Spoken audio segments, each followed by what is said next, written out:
Proses untuk evakuasi dari kapal besar ini menuju ke Pulau Dewakang, ini kita harus menggunakan perahu kecil.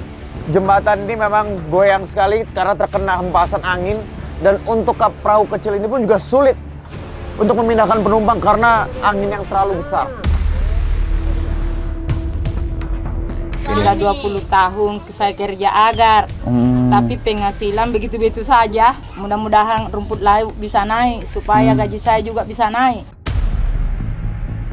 Kondisi kepulauan kita yang jauh, susah untuk menuju ke Makassar, dan kondisi cuaca yang sangat buruk. Banyak pasien yang takut untuk dirujuk.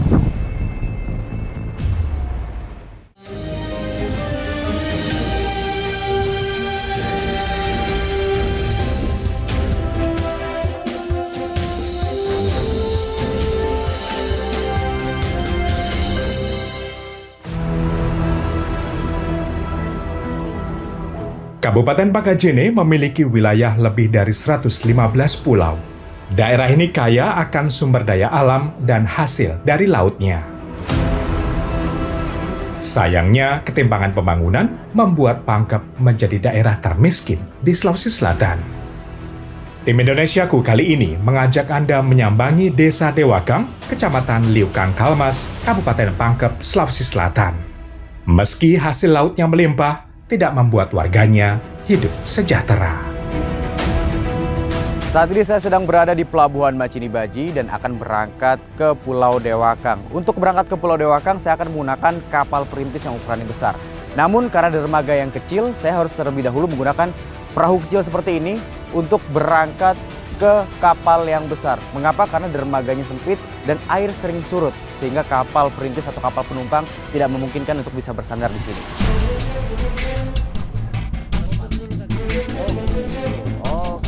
Keberadaan kapal perintis di tengah laut menjadi beban bagi warga yang akan keluar masuk pulau-pulau dalam wilayah Kabupaten Pangkep. Warga harus mengeluarkan ongkos Rp50.000 per orang. Bahkan mereka terkadang harus menyewa perahu sebesar Rp300.000 untuk sampai ke kapal perintis.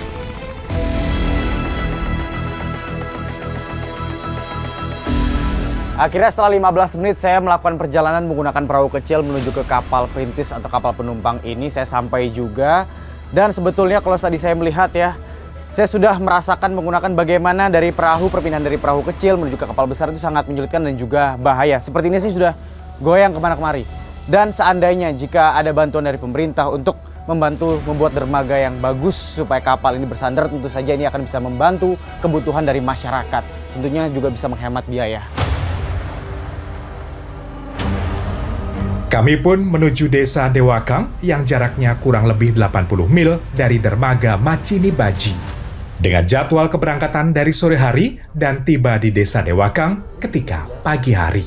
Dengan rute perjalanan berangkat dan datang ke Desa Dewakang setiap 4 hari sekali. Pak, ini sekarang kan kondisi sudah mulai gelap juga. Dan sekarang kita lagi menuju ke Pulau Dewakang. Kesulitan Bapak di saat menuju ke Pulau Dewakang itu apa aja sih, Pak?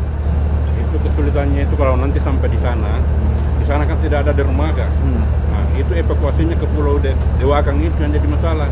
Karena nanti kapal ini berlabuh di pusat ombak di antara Dewakang Cari dengan Dewakang Lompok. Dan beberapa waktu yang lalu pernah terjadi, hampir terjadi korban itu anak sekolah itu. Untung digapai rambutnya itu, dijambak itu rambutnya. Karena terjatuh ke saking kerasnya itu ombak.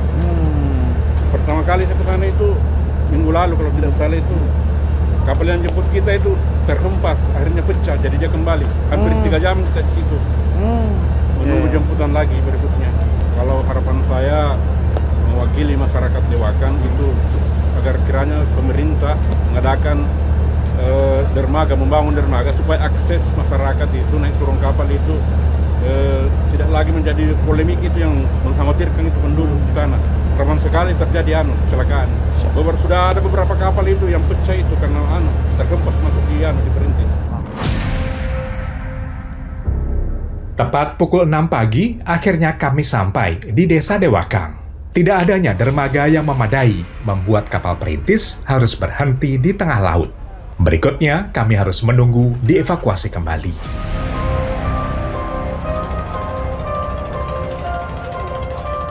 Setelah 13 jam melakukan perjalanan menggunakan kapal penumpang ini ke Pulau Dewakang, sampailah kita di Pulau Dewakang. Namun memang proses untuk evakuasi dari kapal besar ini menuju ke Pulau Dewakang, ini kita harus menggunakan perahu kecil. Bisa dilihat ya bahwa ini jembatan ini memang goyang sekali karena terkena hempasan angin. Dan untuk perahu kecil ini pun juga sulit untuk memindahkan penumpang karena angin yang terlalu besar. Warga terpaksa harus menantang bahaya untuk pindah ke perahu. Saat menuruni tangga, penumpang harus cepat dan tepat saat melompat ke perahu. Jika meleset sedikit saja, kami pun bisa tercebur ke laut. Ombak yang besar membuat perahu sulit merapat.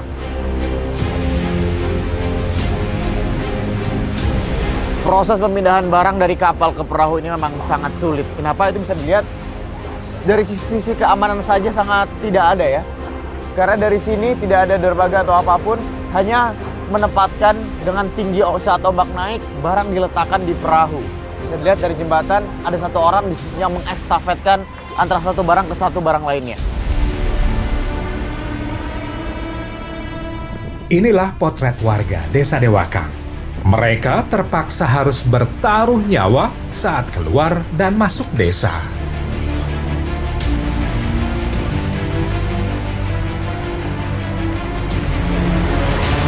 Beberapa kali perahu pun merasa ingin terguling karena ombak yang begitu besar. Karena informasinya, di sini merupakan salah satu pusat ombaknya. Bisa dibayangkan jika masyarakat di Pulau Dewakang setiap hari harus berhadapan dengan ombak yang begitu besar dengan perahu yang memang sangat minimalis sekali.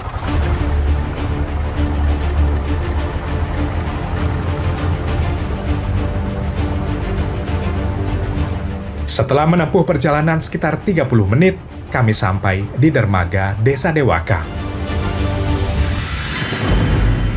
Terletak di barat daya Kabupaten Pangkep, Desa Dewakang memiliki kurang lebih 3.000 jiwa.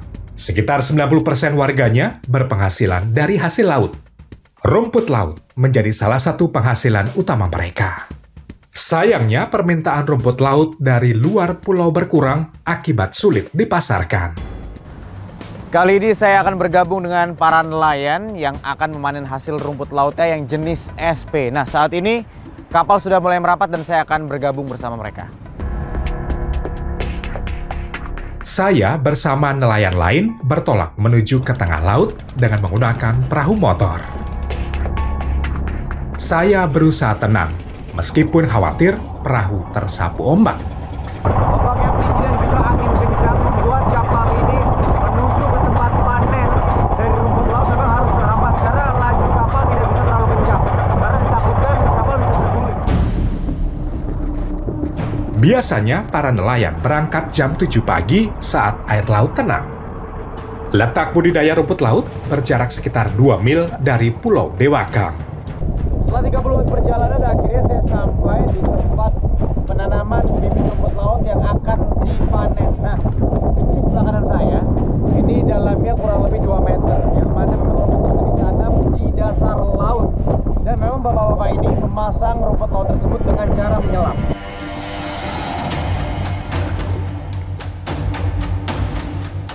Inilah rumput laut milik Pak Gana. Ada sekitar 700 bentang rumput laut yang ditanam di tempat ini. Dan satu bentang memiliki kurang lebih 12 meter ikat rumput laut. Petani di sini lebih menyukai rumput laut yang berjenis Euchema spinosum. Selain mudah perawatan, rumput laut ini memiliki umur lebih panjang daripada rumput laut yang lain. Mengangkat rumput laut dari dalam laut yang tingginya kurang lebih 1,5 meter memang cukup keras sekali, itu akan arus atau ombak dan juga angin yang memang sangat kencang. Jenis rumput laut Euchema spinosum tumbuh pada perairan jernih dengan dasar berpasir atau berlumpur. Hidupnya menempel pada berbagai jenis terumbu karang. Penanaman rumput jenis ini di perairan yang berarus dilakukan dengan cara mengikat di dasar air agar tidak mudah terserang hama seperti lumut ataupun rumput liar. Biasanya para petani bisa panen 7-8 kali dalam sebulan. Sekali panen, petani bisa mendapatkan kurang lebih 200 kg rumput laut basah.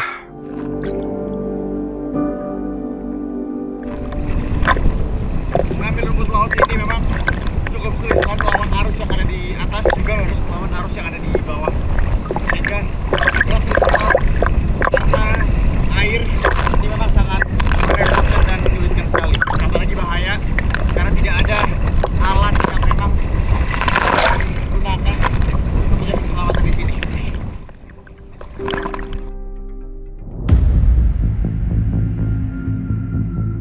Tidak tersedianya pasokan bahan bakar yang cukup di Desa Dewakang membuat para petani sering tidak pergi melaut. Untuk memanen rumput laut, ditambah sulitnya mendapatkan bibit rumput, membuat para petani tidak mendapatkan penghasilan. Dan akibatnya, mereka merugi. Biasanya menjadi nelayan rumput laut ini. Biasa saya sudah ada 20 tahun sebagai nelayan rumput laut. Kesulitannya sendiri sebagai nelayan rumput laut ini. Yang pertama kesulitannya itu harus melewati ombak besar, angin kencang, ya kan seperti itu. Jadi sampai di lokasi kita harus menyelam juga, ya itu kesulitannya.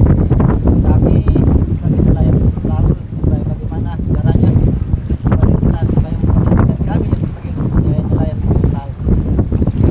Karena ini kita punya rumput laut di sini ada musiman, ya ada musimnya. Ya kalau rumput laut yang seperti ini musimnya itu mulai bulan Juli, Agustus, September, ya cuma 4 bulan ya. Selebihnya itu rumput lautnya biasa punah. Ya di situ kita kesulitan lagi untuk mendapatkan bibit rumput laut. Kedua, harapan kami sebagai petani rumput laut kepada pemerintah supaya pemerintah bisa membantu kami modal di tali dan bibit rumput laut.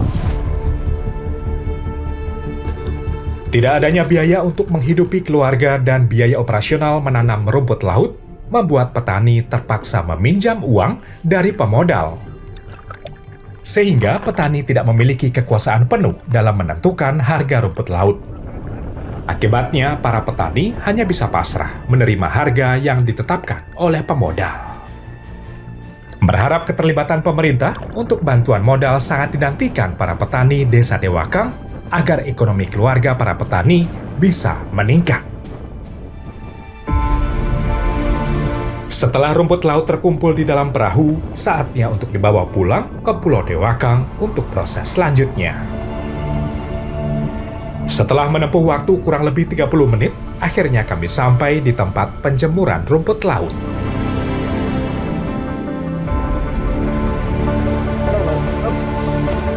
Akhirnya sampai juga di daratan setelah mengambil hasil panen rumput laut ini yang akan dijemur. Rumput laut merupakan salah satu komoditas pertanian yang biasa digunakan sebagai bahan baku pembuatan agar-agar. Rumput laut Indonesia terkenal kualitasnya sehingga digemari dan diekspor ke berbagai negara. Namun faktanya, harganya tidak sebanding dengan jerih payah para petani rumput laut. Proses penjemuran rumput laut di sini memang caranya adalah digantungkan seperti baju seperti ini. Nah, mengapa digantungkan untuk penjemurannya? Ternyata kualitasnya akan lebih bagus dibandingkan jika dijemur dengan diratakan di tempat yang datar. Lamanya penjemuran sekitar 4 hari di bawah terik matahari. Namun ketika cuaca mendung atau hujan, bisa memakan waktu hingga 5 hari. Rumput laut kering yang sebelumnya dijemur kemudian dilepas dari tempat penjemuran. Melepas rumput laut yang sudah kering diperlukan kehati-hatian agar tidak rusak yang mengakibatkan harga rumput laut turun. Rumput laut yang sudah selesai digantung dan dijemur, warnanya akan berubah dari yang warna coklat menjadi warna ungu seperti ini. Setelah semua terkumpul, saatnya rumput laut dilepaskan dari tali nilon yang mengikatnya. Setelah terlepas, lalu disortir untuk memisahkan antara ukuran yang pendek dengan yang panjang. Biasanya proses pelepasan dan penjemuran dilakukan para ibu pekerja harian. Salah satunya Saudah, ibu 6 anak ini yang bekerja sendiri untuk membiayai keluarga yang serba sulit karena ditinggal suaminya. Sudah sejak kapan kerja jadi Saya tukang cabut rumput laut ini? Sudah 20 tahun saya kerja agar. Tapi penghasilan begitu-begitu saja. Kadang 20.000 satu hari, kadang per bulan 300, belum cukup anak itu. Saya banting tulang kerja, kadang kepanasan, menjemur agar, tidak cukup dengan anak-anak. Lalu kesulitan apa lagi yang biasa Ibu dapatkan? Kesulitan membesarkan anak. Saya punya anak 6. Saya yang bercukupi anak saya. Lalu untuk harapannya Ibu seperti apa? Ya, harapan saya mudah-mudahan rumput laut bisa naik supaya gaji saya juga bisa naik.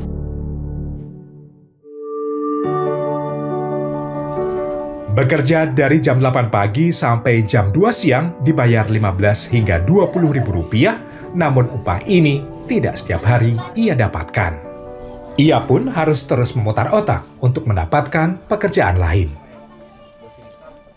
Setelah selesai disortir, kemudian rumput laut dimasukkan ke dalam karung untuk dijual ke pengepul.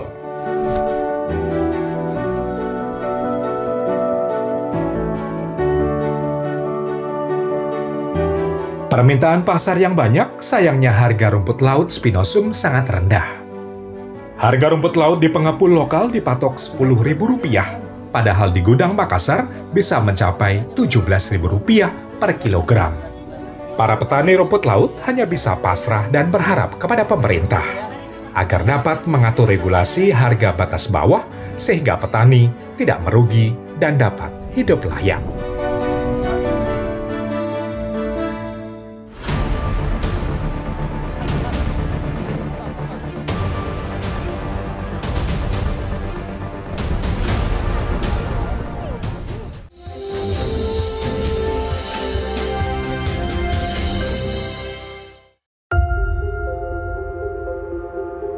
Gelombang air laut setinggi 1,25 meter hingga 4 meter akibat angin timuran menyebabkan nelayan tidak berani melaut. Namun warga harus tetap memutar otak untuk memenuhi kebutuhan ekonomi mereka. Hamparan pohon kelapa yang tumbuh subur di sini menjadi salah satu solusi untuk menghemat pengeluaran uang dengan cara mengolah menjadi minyak kelapa. Melihat mas-mas tadi memanjat pohon kelapa sepertinya mudah sekali untuk memetik buahnya. Saya akan mencoba bagaimana apakah semudah itu memanjat pohon kelapa ini.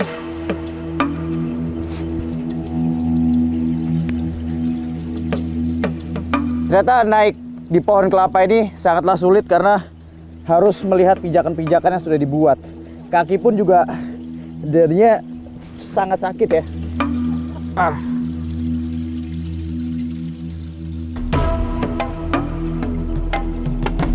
Pohon bernama ilmiah Cocos nucifera ini tumbuh subur di daerah tropis.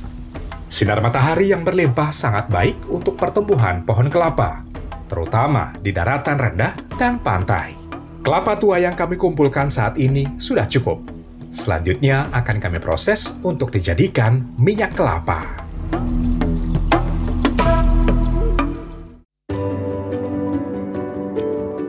Pertama-tama, kelapa dikupas dari kulitnya.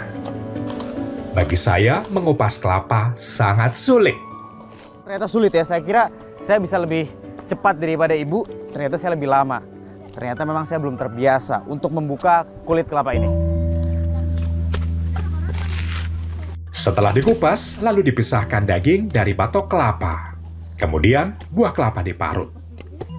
Memarut kelapa mesti hati-hati agar tangan tidak tergores parutan kelapa. Bagi saya, pekerjaan ini sulit.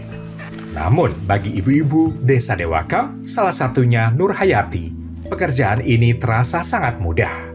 Karena ekonomi keluarga yang masih sulit, pekerjaan apapun terpaksa dilakukannya. Ibu emang biasanya sehari-hari jual kelapa seperti ini, Bu? Ya, iya. Sudah berapa lama Ibu jual kelapa? Sudah 10 tahun. Sudah 10 tahun Ibu jual kelapa. Nah, apa sih Bu kesulitannya jual kelapa? Kesulitannya itu ya saya mau ada dermaga baru supaya lancar kapal masuk untuk memuat kelapa ke Makassar karena pembeli di sini sedikit. Kenapa sedikit? Ya sedikit membeli kelapa di sini. Kalau kelapa di sini sudah banjir, yang tidak laku kelapa. Ya, kalau tidak laku, kadang dibikin kopra, kadang dibikin minyak untuk menjual. Ya bantu-bantu suami lah untuk belanja itu. Selanjutnya, parutan kelapa diberi air, diremas-remas sampai keluar santannya. Proses pemerasan dilakukan 2 kali agar sari-sarinya semua keluar. Perasan air kelapa tadi yang sudah berubah menjadi santan, ini akan diolah kembali, dimasak menjadi minyak kelapa. Setelah kurang lebih 1 jam, santan kelapa yang telah direbus sudah berubah menjadi minyak kelapa. Untuk mendapatkan minyak 1,5 liter dibutuhkan kurang lebih 10 buah kelapa. Biasanya warga menjual dengan harga Rp35.000. Namun sayang, jauh dari kota Pangkep ataupun Makassar, minyak yang telah dibuat sulit dijual. Akibatnya hanya dikonsumsi sendiri atau dijual di sekitar desanya saja. Warga pun kembali hanya bisa pasrah. Jika pemerintah membantu menampung dan memasarkan hasil minyak mereka, tentu akan meringankan beban hidup mereka yang masih serba pas-pasan. Minyak yang tadi sudah matang, lalu didinginkan beberapa saat, kemudian dimasukkan ke dalam botol seperti ini. Dan jadilah minyak kelapa yang warnanya bening. Seperti ini bentuknya.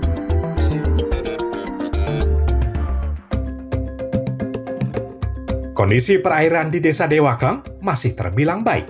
Terlihat dari kondisi hutan bakau yang masih terjaga.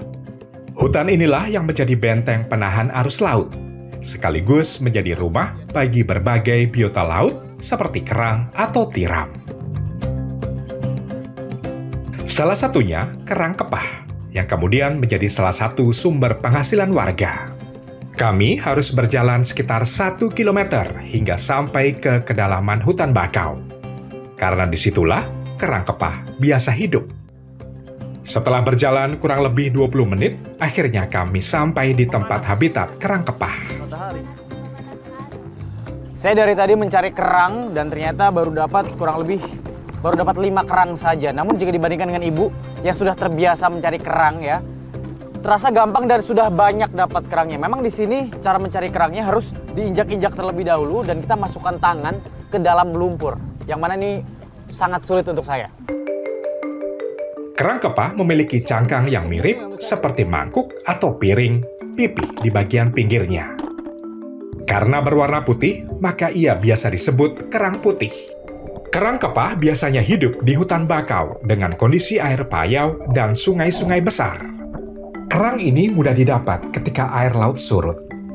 Warga biasanya mencari dengan cara menggali pasir sambil membawa wadah untuk menampung kerang yang didapat.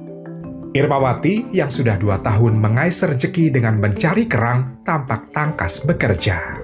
Ibu emang biasanya setiap sore mencari kerang seperti ini ya? Tidak setiap hari sih, cuma tergantung di rumah. Kalau tidak ada lauk ya ke sini cari beginian. Seberapa sering Bu? Mungkin 3 kali dalam 1 minggu lah. Oke, nah untuk hasil kerang sendiri kan ini memang banyak. Itu biasanya dijual atau enggak Bu? Maunya sih dijual untuk keperluan sehari-hari, tapi tidak ada pembeli ya, dikonsumsi sendiri. Oh, dikonsumsi sendiri. Tapi sebetulnya untuk harapannya Ibu seperti apa? Sepertinya ya kalau kita masyarakat kecil sih maunya kalau kita cari yang beginian ya bisanya sih bisa dapat uang dari hasil begini, tapi apalah daya tidak ada yang mau beli, jadi kita konsumsi sendiri. Cuaca buruk membuat para nelayan tidak berani melaut. Akibatnya, para nelayan tidak mempunyai penghasilan. Tetapi Irmawati dan para ibu-ibu lainnya tidak hanya berpangku tangan, mencari kerang menjadi salah satu sumber rezeki mereka. Sayangnya, tidak ada perindustrian sehingga kerang di sini sulit dijual dan hanya dikonsumsi sendiri. Padahal kerang di sini sangat melimpah. Jika pemerintah memberikan solusi, misalnya mau menampung kerang mereka, tentunya akan menjadi tambahan penghasilan, sehingga mereka dapat hidup lebih layak. Saat hasil melimpah, sayangnya tidak laku dijual. Irmawati dan ibu lainnya mengolah untuk pemenuhan lauk bagi keluarga. Salah satunya membuat oseng kerang Masih kurang kelapa. halus ini, Bu. Karena letak pasar yang jauh yang berada di Kota Makassar, sehingga ibu-ibu di sini saat memasak menggunakan bumbu-bumbu yang sederhana saja.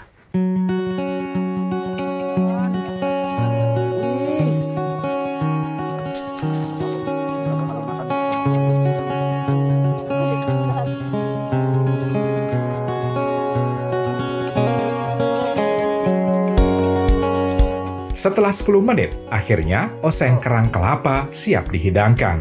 Bu, ini kan saya coba, rasa kerangnya enak sekali. Kenapa tidak dijual?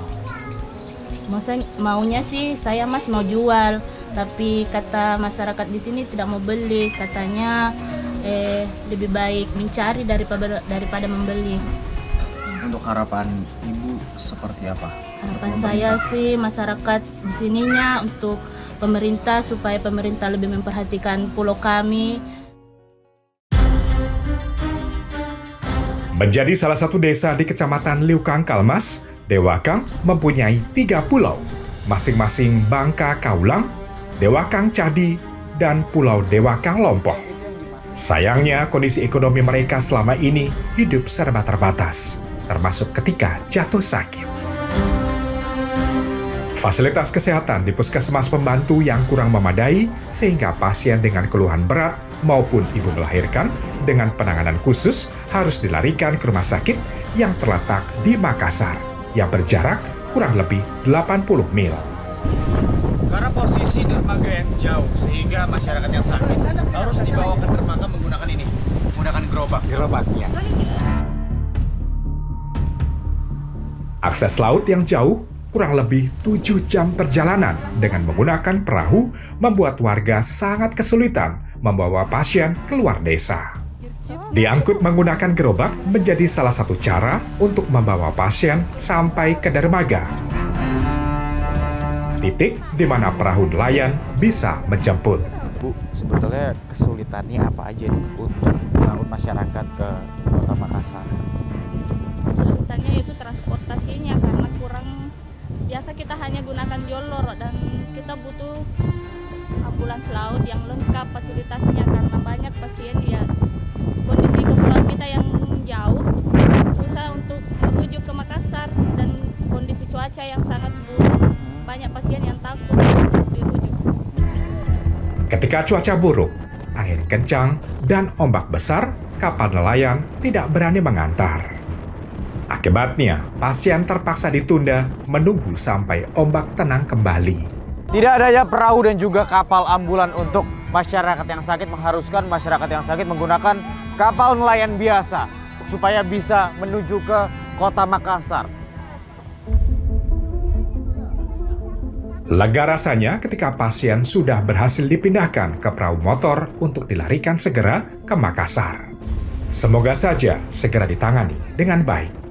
Berharap bahwa pemerintah dapat memberikan bantuan dermaga beton yang memadai, yang bisa kapal perintis sandar, sehingga masyarakat kita tidak sulit lagi untuk dievakuasi ke kapal perintis pada saat mau naik yang jauh dari pulau, karena sangat membahayakan pada saat ombak besar bagi masyarakat kita ketika diantar jauh-jauh keluar dari pulau yang kita tempati ini. Terkait kesehatan, kita berharap pemerintah bisa hadir memberikan kita bantuan ambulans laut kita yang berada di pulau terjauh. Sangat kesulitan pada saat ada masyarakat kita yang emergensi, yang mau kita rujuk ke Makassar ataupun ke Kabupaten Pangkep, sehingga kita hanya menggunakan kapal nelayan seadanya saja.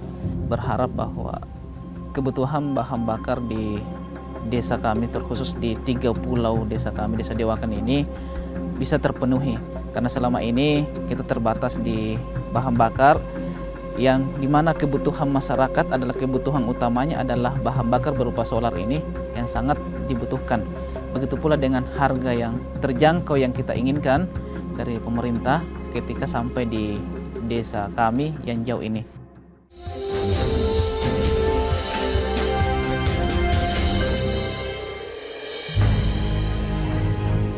tidak banyak yang bisa diharapkan warga.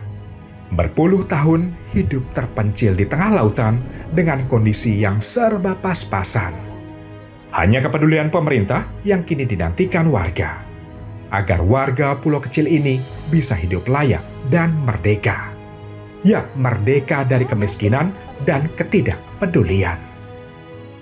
Akankah Jorge Martin mampu meneruskan tren kemenangan di Mandalika dan merebut puncak klasemen? Pertamina Grand Prix of Indonesia disiarkan secara eksklusif di siaran digital terestrial Trans 7.